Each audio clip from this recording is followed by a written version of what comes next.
My name is Selena, and I'm excited that you're here. Welcome to the Unbreakable Spirit, where we tackle difficult topics of immense proportions and uncover how your internal drive and power allows you to rise above those setbacks.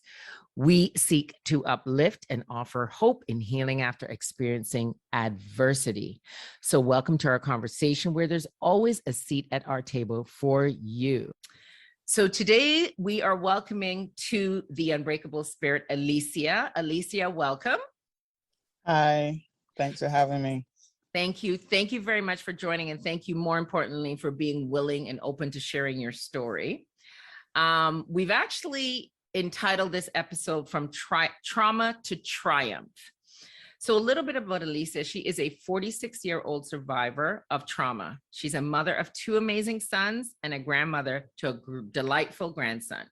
She is here to discuss with us the trauma that she has experienced and how she was able to survive and triumph over sexual assault, domestic violence, and homelessness, all of which she believes was set into motion by her father disowning and rejecting her from birth. And yet, as she boldly proclaims, and we salute her as being like a phoenix rising from the ashes. And this is what Alicia says to us. She says that she is so excited to be able to bridge the gap for others in the midst of their storm. So Alicia, thank you. Welcome to the show. How are you today? I am feeling great. I'm so excited and honored to be a part of this forum. Well, thank you so much. And by the way, you look great too. I know our listeners can't see you, but she looks great. Now, before I jump into having a chat with Alicia, I just want to say that this is obviously a traumatic topic. And I just want to warn that this may be a trigger for some. So please be aware that it may trigger something in you, and you may want to turn off, and we are okay with that. We meet you in your space. And if you need to move on from this, that is fine. Know that we are not professionals here. We are people who are sharing our stories and sharing what our stories have done with and through us. And that if you are in need of professional help, we actually do have some numbers at the end of the broadcast that you can reach out to, okay? So Alicia, tell us what you would like us to know about these specific traumas, and maybe you can speak to the degree on how they made you feel. Are you okay with that? Yeah, sure. Okay. So I guess we can begin, there were three different things that we talked about. So I guess we can begin with maybe the sexual assault, and maybe you can speak to just the degree that you suffered there and how that made you feel. Well, that kind of started from a very young age by someone that should have been protecting me. Mm-hmm. And obviously, as a child, I was unaware of everything that was happening. You know, looking back now, you understand the dynamic of it all. Mm-hmm. But within all of that happening as a child, there was still the need to protect others from going through what I had experienced. I didn't know exactly what it was. I know it was something bad. It was something horrible. It hurt me. It made me feel afraid. I was trying not to say anything. And I knew, even at that young age, that I didn't want another person to feel what I felt. Mm-hmm. And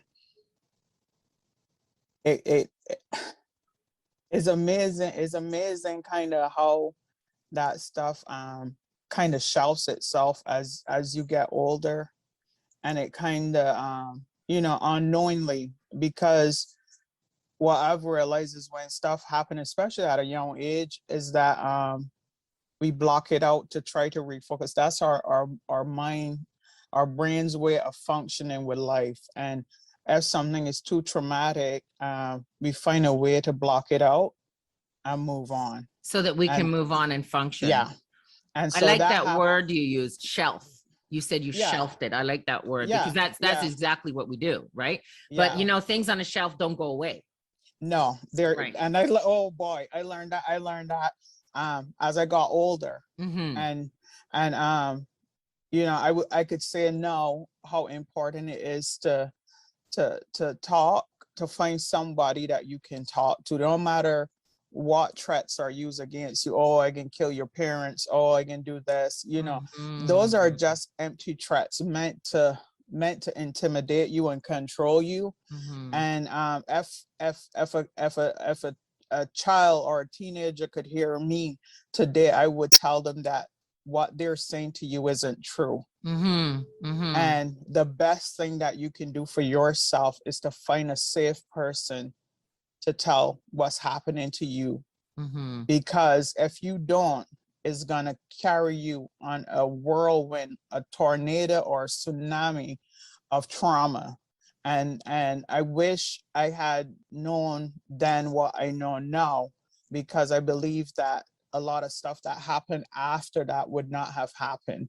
Because so you But think that's the catalyst? You think that was the yes, catalyst that led to the other things that you had experienced that we're yes, going to talk about? Got it. yes, Got it. yes, because Yeah. there was a lot of manipulation, and it started with kindness. When you are Mm. not shown a lot of kindness, when somebody that you trust shows extra kindness as a kid, you buy into that. And you know, that's what I realized happened. And I Mm. blame myself for such a long time, you Mm. know. And as somebody that has gone through trauma and everything, even today, when different situations happen, it's automatic to blame yourself. And so you have to stop.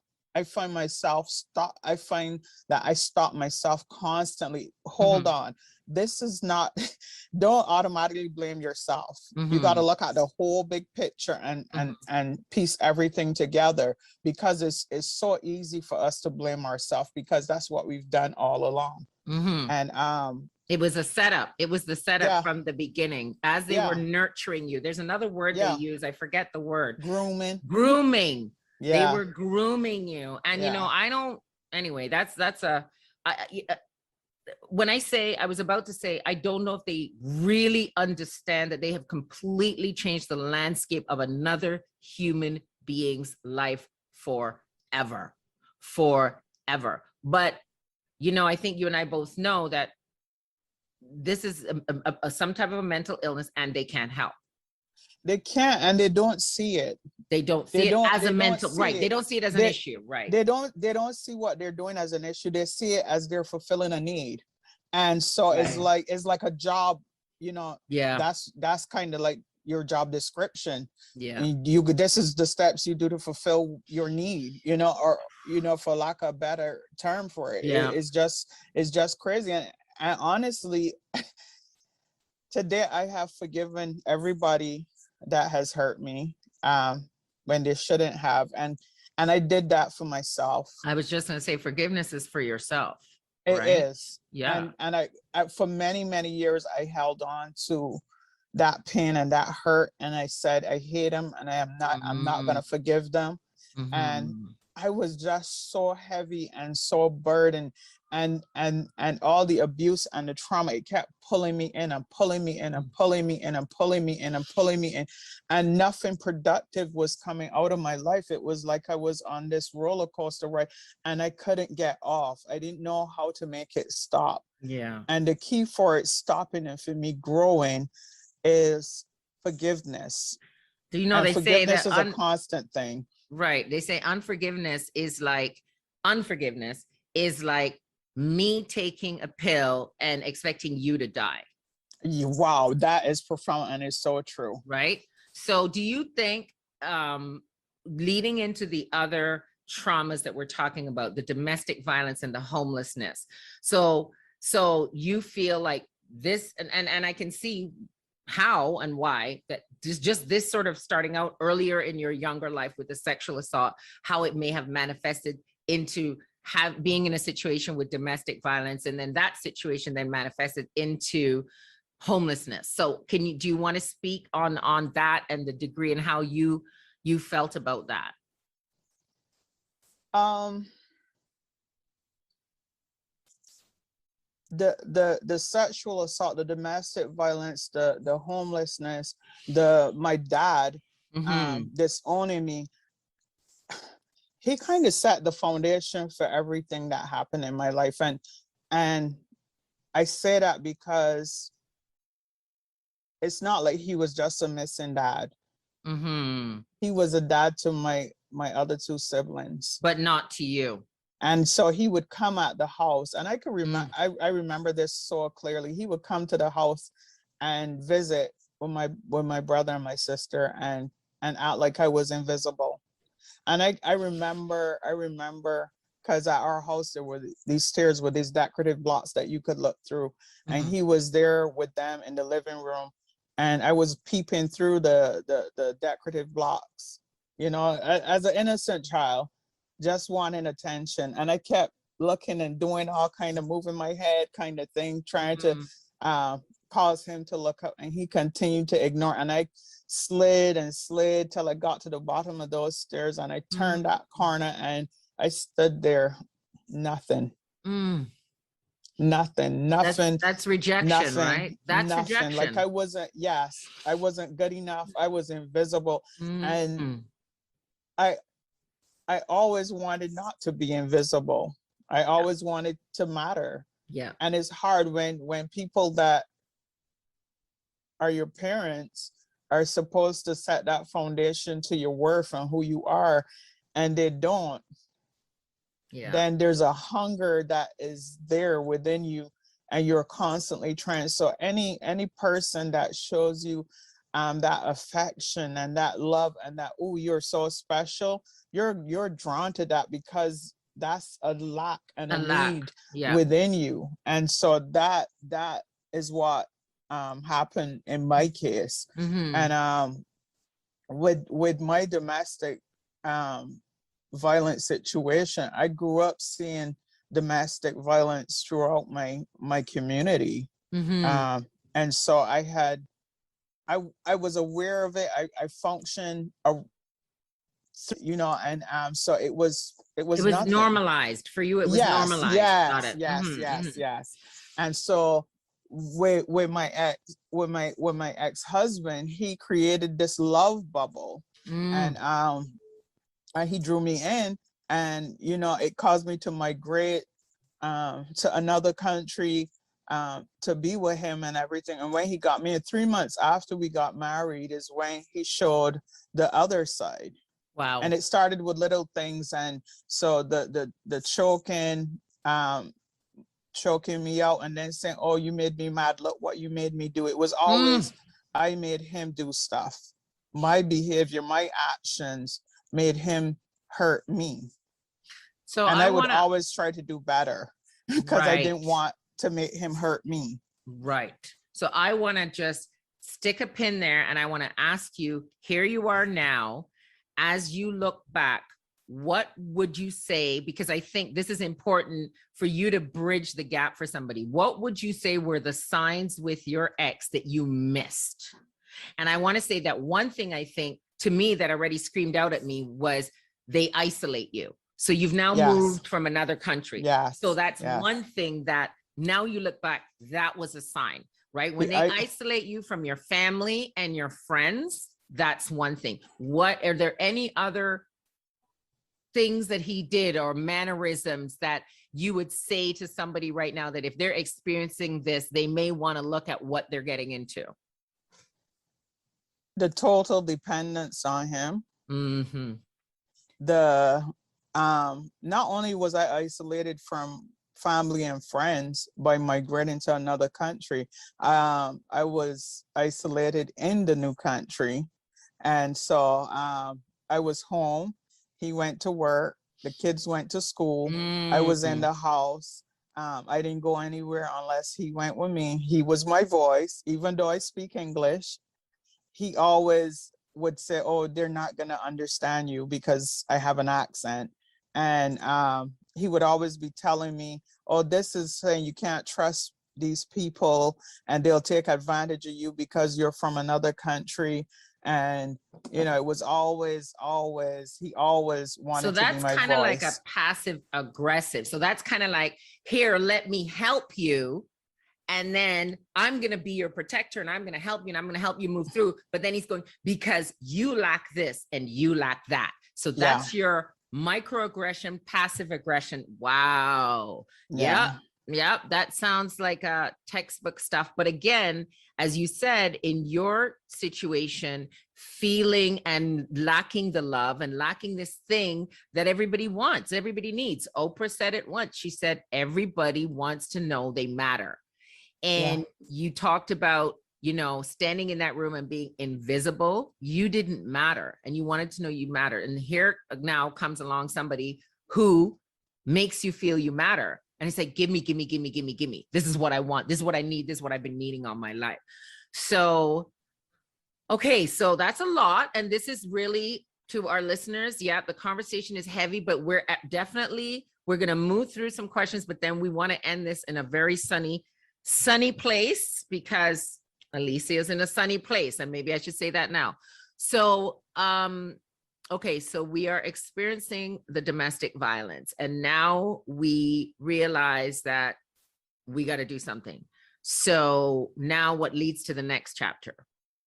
Well, I had started as stuff. What was the moment? I should ask you, what was the moment? Because you mentioned there are a few things that happened, but what was that? And I guess here's the question. What was that lowest moment where you said, this is it? Funny enough, it was 2016 Thanksgiving morning. Okay. And we had a heated conversation and he had gotten physical and I was going up the stairs.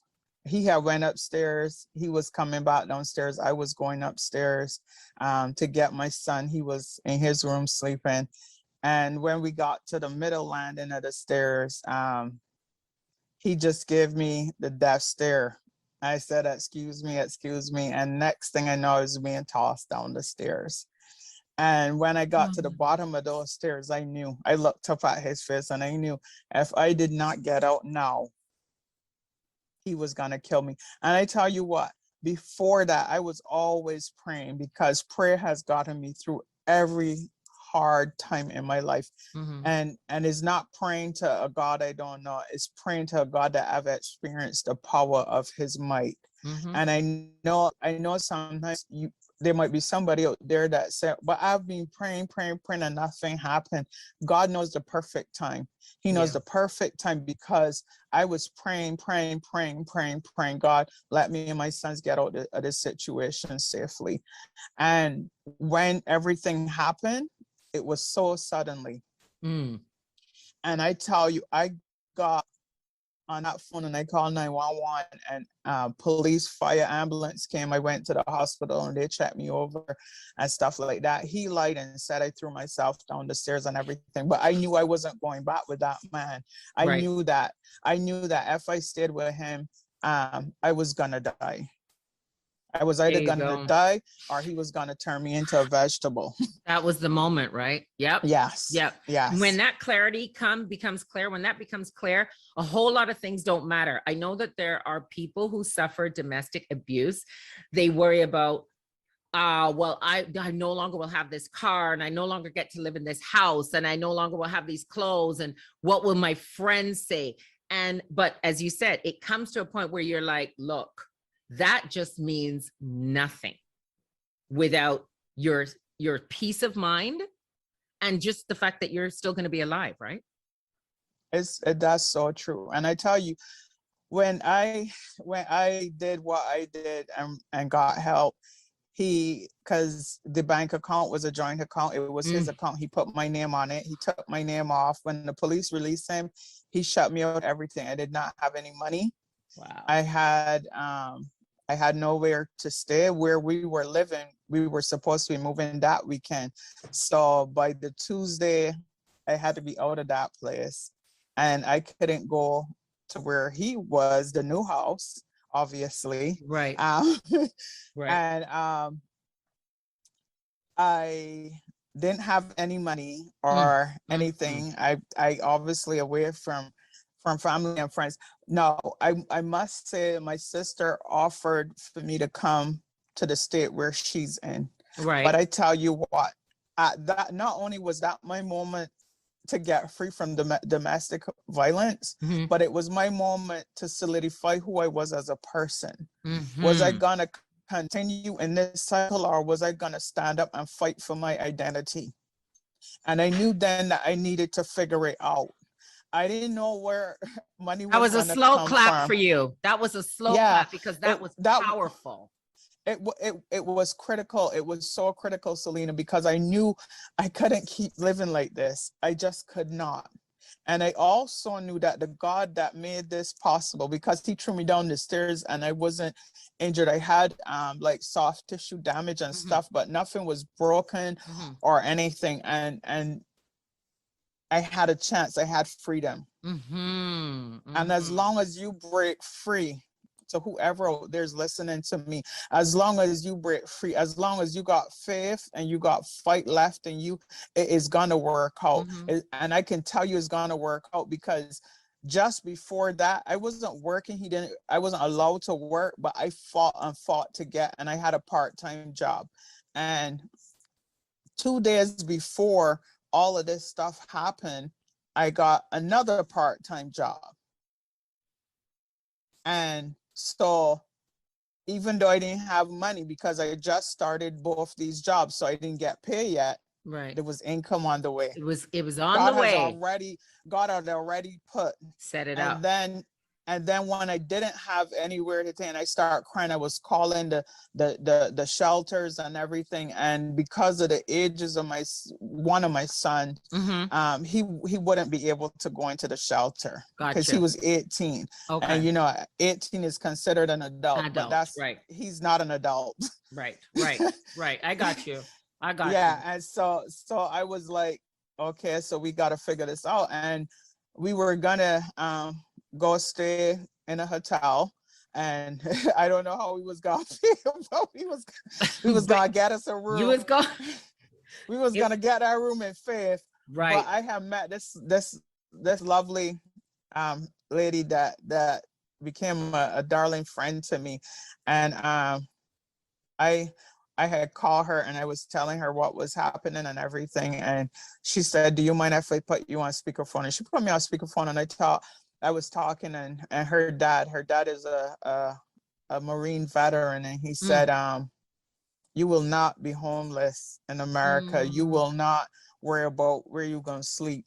You come home, baby. You come home. You Wow. pack those babies up and you come home." And they she took me in, Mm-hmm. and I was able to save. Mm. I was able to go and finish my GED. Wow. I was able to remember earlier I said I had two part-time jobs. One of them I Yes. was promoted to a supervisor and went Mm-hmm. full-time with full benefits. And I Mm-hmm. did that for 5 years. And then I resigned my post and went full-time to the other job, which I am an admin as admin assistant for a large nonprofit here in America. And Right. so when people think that they can control you, they can't, is what God says. Yes. That's the final word. Is what That's the God says. final word. And I don't want to disillusion anybody. I don't have it all together. It's a day by day walk. Some days it's gonna be a lot. Some days it's Mm-hmm. gonna be heavy. Some days you'll be triggered. Mm-hmm. But you just work through it. If you gotta cry, you cry, you Mm-hmm. pray, you Mm-hmm. bawl. I mean, Mm-hmm. just this past week, it was so rough. It Mm. was so rough. And I came home and my sons was like, "Mom, are you okay?" And I said, I just need to go and get my head in the right space. And I came into my room and I put my worship music on and I just cried out to God. And I just laid all of that out to God. And I know that he's a way maker. Waymaker. Waymaker. I just want to say something that you had said earlier, because again, we want to be that bridge. And one of the things that you said earlier, you had no money, when you were leaving. And I just want Yeah. and you had a shared bank account. If anybody out there is going through something like that, that's probably another thing that you would say is have your own bank account and put away your own money, even if you just whittle away something, right? Oh, So the grocery money, because they'll give you grocery money. There you go.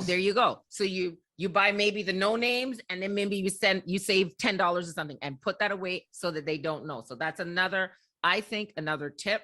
And I think, it's really, really important for people out there who are suffering with this to know, as you said, there is a way maker. And we are both Christian women. We believe in God. We believe in Jesus. That's our foundation.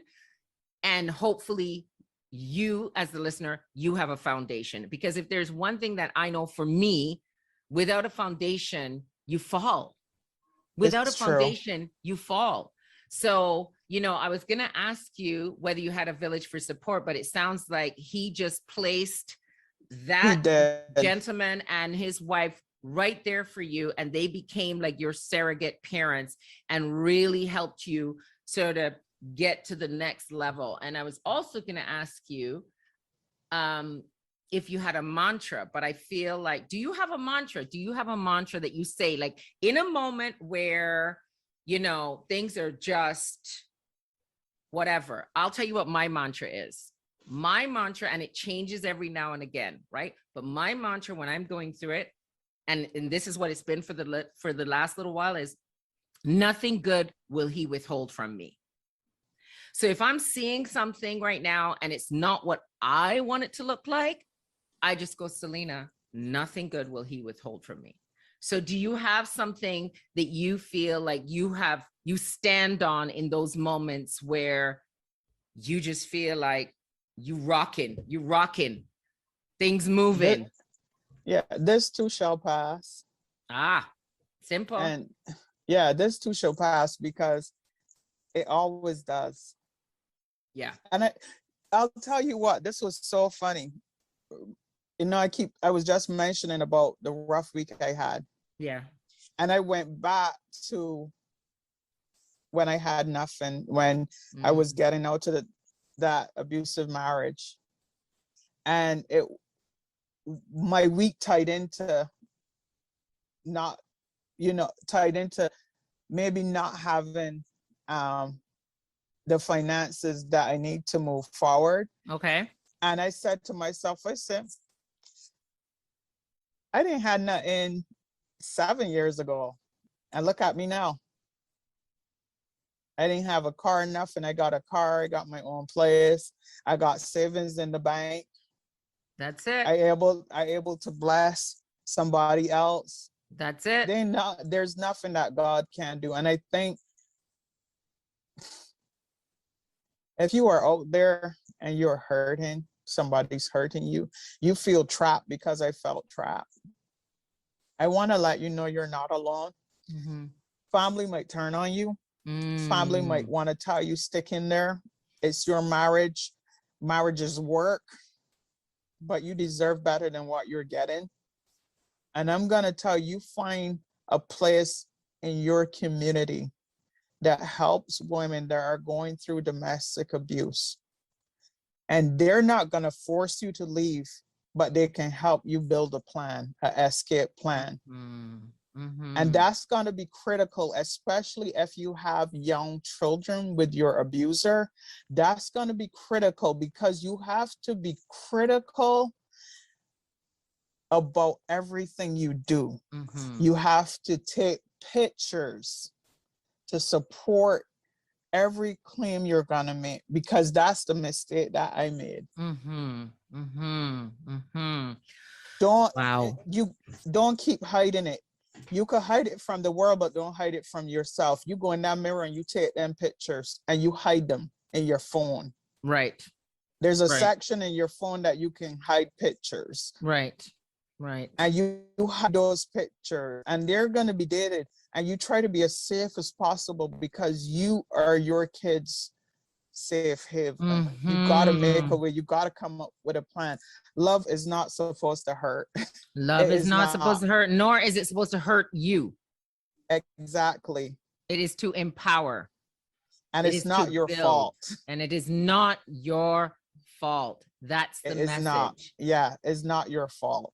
It is not your fault. Alicia, thank you for sharing those wise words of wisdom. Those were powerful words. And I know for me, as I said at the beginning, this podcast is from the heart. So I know if we reach one person, we have done what we were meant to do. So tell me, I want to wrap this up, and I want to wrap this on a beautiful note. Tell me what you consider to be your greatest achievement. My greatest achievement is getting that GED, knowing that it was going to open doors for me and my boys. Amazing. Amazing. And it has.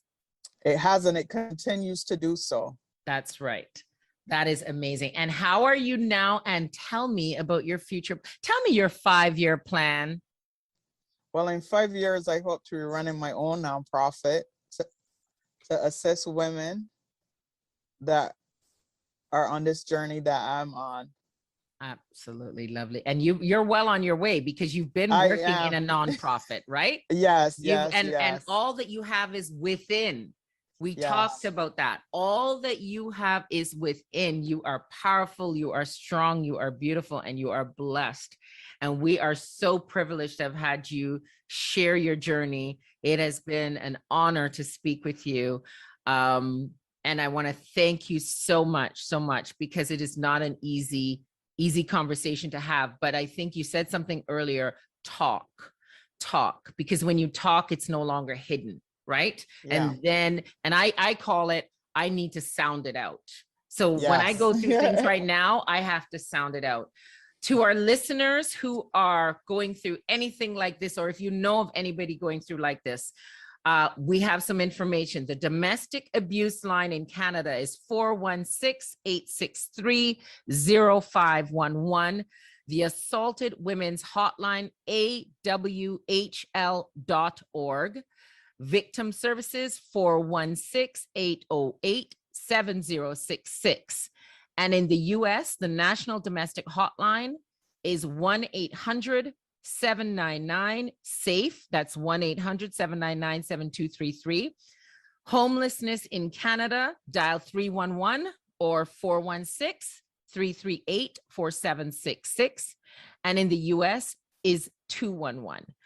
Thank you very much to our listeners. Again, we appreciate you. We appreciate you listening to us, sharing. Please share this with somebody you think that maybe you can't have that conversation with them, but maybe you want to say, you know what, just listen to this podcast. We are the Unbreakable Spirit. We can be found on IG at the.unbreakablespirit. We can also be emailed at therealtus, that's therealtus @gmail.com. Like and share, please review, please let us know your comments. And thank you again for your time. Alicia, God bless you and God keep you safe. Thank you so much for your time today. We love you. Love you too. Thank you so much for having me. God bless. God bless.